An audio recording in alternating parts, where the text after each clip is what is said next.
Hi, Brain Warriors. Hopefully you are enjoying the answers to your questions. Today's question is about vitamin D and vitamin K. There's a lot of information going on out there saying you need to take vitamin K along with vitamin D.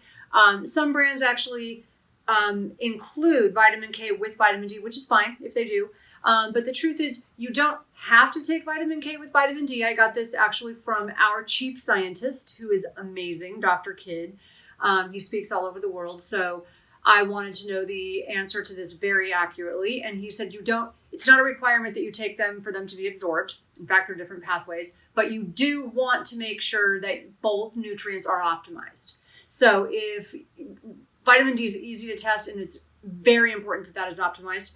And for a lot of people, vitamin K tends to be low if they've been eating a very bad diet, if your gut is not healthy, or if you've been eating a lot of sugar, or if you've been taking things like Pepsid or, without using a brand name, any type of antacid.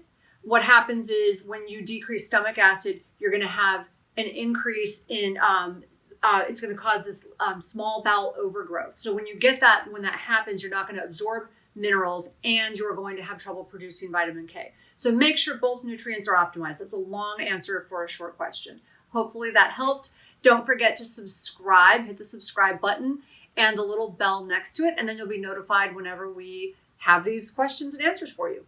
Have a great day.